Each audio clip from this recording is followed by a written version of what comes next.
El Señor esté con ustedes. Del Santo Evangelio según San Marcos.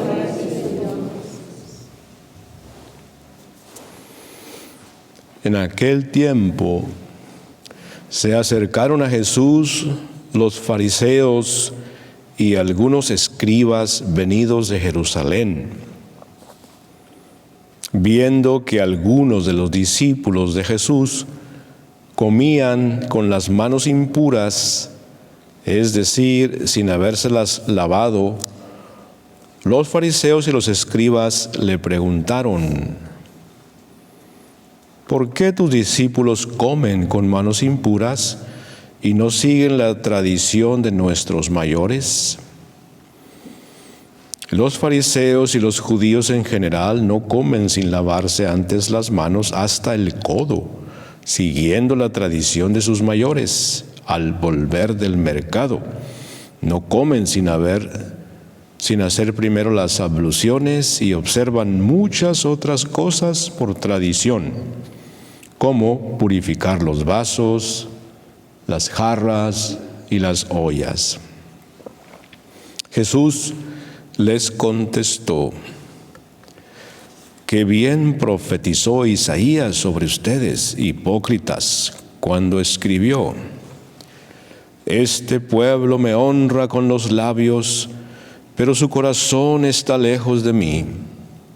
Es inútil el culto que me rinden, porque enseñan doctrinas que no son sino preceptos humanos. Ustedes dejan a un lado el mandamiento de Dios para aferrarse a las tradiciones de los hombres. Después añadió: de veras son ustedes muy hábiles para violar el mandamiento de Dios y conservar su tradición. Porque Moisés dijo: honra a tu padre y a tu madre. El que maldiga a su padre o a su madre morirá. Pero ustedes dicen: si uno dice a su padre o a su madre, todo aquello con que yo te podía ayudar es corbán, es decir, ofrenda para el templo, ya no puede hacer nada por su padre o por su madre. Así anulan la palabra de Dios con esa tradición que se han transmitido, y hacen muchas cosas semejantes a esta. Palabra del Señor. Tomen asiento, hermanos. Vamos a reflexionar juntos la palabra de Dios. Hay mucho que podríamos decir aquí y quedarnos hasta el amanecer, pero no podemos hacer eso porque nos espera un delicioso pozolito o algo por el estilo, ¿verdad? Sí. Ya tienen las hermanas aquí del Ministerio de Cocina un suculento platillo para ustedes, al término, y para todos, al término de la Asamblea de los Misioneros de Jesús que se congrega en esta hermosísima parroquia, una de las más hermosas que he conocido. Todas son hermosas, pero esta es especialmente bella. Así que ya saben, todos invitados. Y precisamente así podemos comenzar nuestra reflexión. Quiero reflexionar el Evangelio, pero no podemos dejar de mencionar la primera lectura que habla tan bonito del templo. Las iglesias son hermosas y tiene que ser así. Las iglesias como que nos transportan al cielo. Es como una antesala del cielo. ¿Se han fijado qué hermosas son todas las iglesias? Y por eso yo los animo para que visiten una iglesia distinta de vez en cuando. Aventúrense a ir a misa a una iglesia distinta una vez al mes. Vayan con su familia y vean ahí la hermosura de las muchas iglesias que hay aquí en esta diócesis. Como 300, por así decirlo. Conózcanlas. Y así tiene que ser. Es ahí en el templo donde Salomón ora. Y es ahí donde Salomón le pide a Dios que se manifieste que les conceda su perdón. Ya lo escuchamos, qué hermosas palabras del rey. Dice, el día de la dedicación del templo, Salomón, de pie ante el altar del Señor y en presencia de toda la asamblea de Israel, levantó los brazos al cielo y dijo esta oración. No la voy a leer otra vez, pero ahí está. Más adelante dice, si ni el cielo infinito te puede contener, ¿cómo va a ser posible, Señor, que vivas en medio de los hombres y habites en esta casa que yo te he construido? Y luego termina diciendo, oye pues, Señor, la súplica de este siervo tuyo y de tu pueblo Israel. Cuando oren en este lugar, escúchalos desde el cielo, en donde tienes tu morada, escúchanos y perdónanos. Hermosa oración que hace el rey Salomón el día de la dedicación del templo. Algún día esta iglesia fue dedicada también. No sé si algunos de los que están aquí estuvieron presentes, probablemente sí. Dicen algunos que no, pero hubo un día en que fue dedicada también a Dios. Y vuelvo a insistir, las iglesias son hermosas porque nos reflejan la gloria infinita de Dios que nos espera a todos en el cielo. El salmo, yo recuerdo que lo cantaba cuando era un muchachito en el coro de la iglesia. Este salmo lo cantábamos mucho. Había varias versiones, me acuerdo mucho de este salmo. Especialmente hacia el final donde dice, pues un día en tus atrios vale más que 1000 fuera de ellos. Atrios son los lugares donde nos arrodillamos a rezar, a orar. Esos son los atrios del Señor. Y dice, vale más un día en tus atrios que 1000 fuera de ellos. Como diciendo, estar con el Señor en la iglesia, en el templo, es algo maravilloso, hermoso. Y precisamente eso nos lleva a reflexionar el Evangelio de hoy. En el Evangelio de hoy nos encontramos una palabrita medio extraña que ponen entre paréntesis el significado, si no hubiéramos dicho todo. ¿Y eso qué es? Corbán. Corbán, ahí como dice, es algo que se le acerca a Dios, se le ofrece a Dios, pero tiene un significado más profundo aquí. En el tiempo de Jesús, Corbán era para las personas que tenían propiedades, dinero, quizás riquezas, y la posibilidad de enfrentar conflictos familiares como dame más, o repárteme la herencia, o por qué tú y yo no, etcétera, etcétera. Entonces, para evitar ese tipo de conflictos familiares con el dinero y con las propiedades, el templo ofrecía esa especie como de servicio donde tus propiedades las ofrecías al templo. Tú controlabas tu dinero y tus bienes, pero eran dedicados ya al templo. Legalmente el templo funcionaba como algo así como notariado, como un notariado, y de esa manera tú ya no podías disponer para hacer lo que fuera con ese dinero, porque estaba dedicado al templo. Y si la persona moría, y ese dinero pasaba a ser propiedad del templo. Pero vamos a ver por qué Jesús trajo eso a colación, como decimos. ¿Por qué Jesús habló de eso? En la primera parte vemos a los fariseos criticando duramente a los discípulos de Jesús que comieron sin lavarse las manos. Y como en mi tierra, no sé si ustedes en su tierra digan lo mismo, la comida con tierrita sabe más rica. Entonces no se lavaron las manos, y muchas veces, ¿cuántas veces nosotros comemos sin lavarnos las manos y nadie se fija en eso? Y así estos hombres criticaron a los discípulos. Pero la crítica venía porque ellos señalaban una tradición que violaba, por así decirlo, la misericordia, la caridad.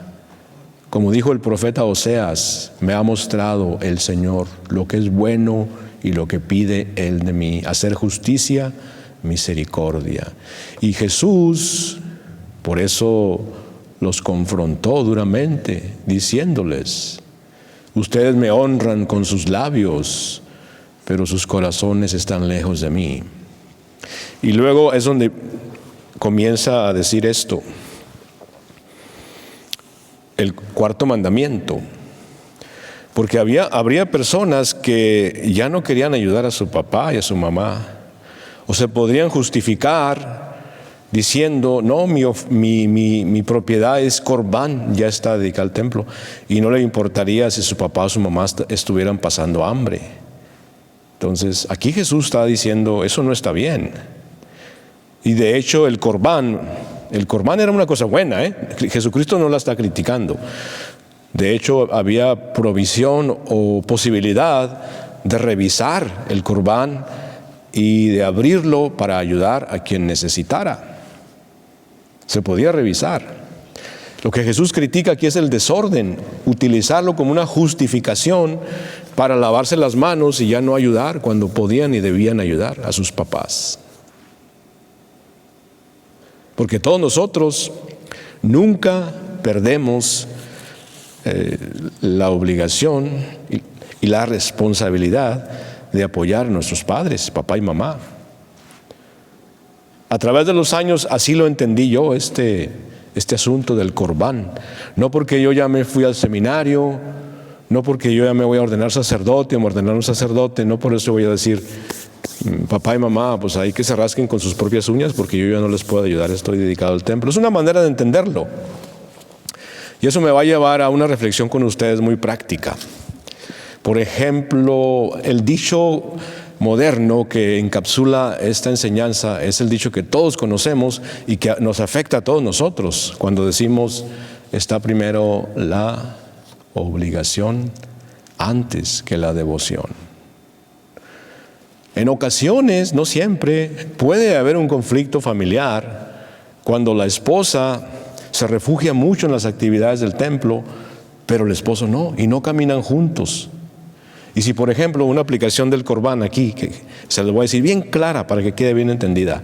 Si, por ejemplo, un día el pobre hombre llegó cansado del trabajo, trae problemas o lo que sea, y le dice a su esposa, mi amor, hoy me gustaría que pasáramos la tarde juntos. Eso fue un llamado del esposo, pero ella dice, no puedo porque tengo que preparar un retiro.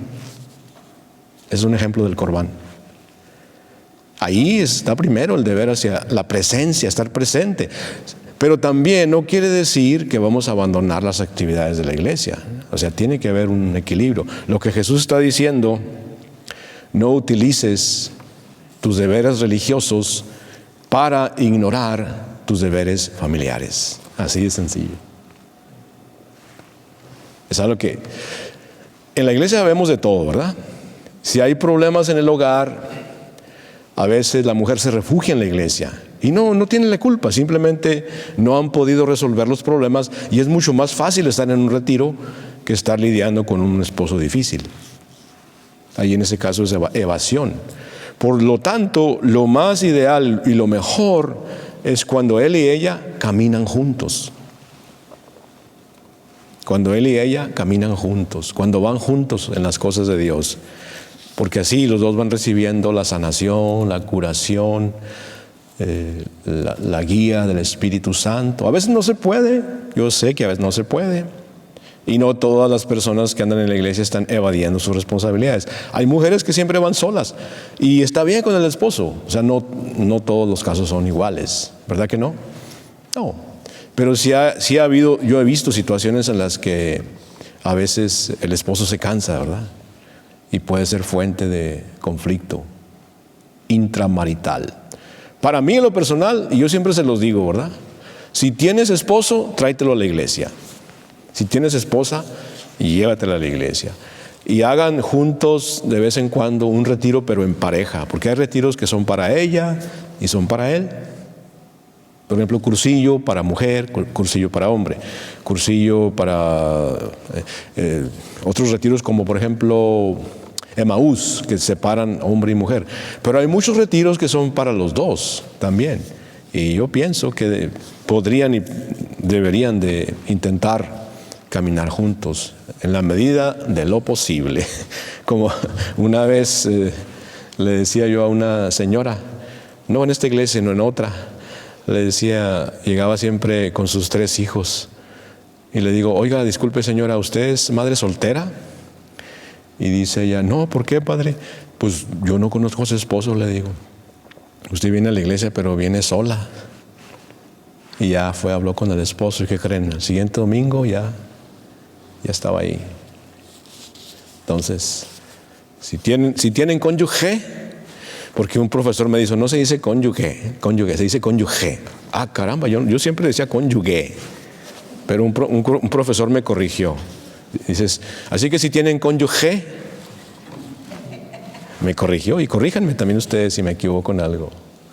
Inviten a su cónyuge a las cosas de Dios. Caminen juntos y recuerden, servir en el templo, dedicarse a las cosas de Dios es muy hermoso, pero nunca se debe poner por encima de las necesidades de nuestros hijos y de las necesidades de nuestros cónyuges. Amén. Y sobre todo de nuestros padres. Aquí Jesús puso el ejemplo del 4º mandamiento. ¿Sí?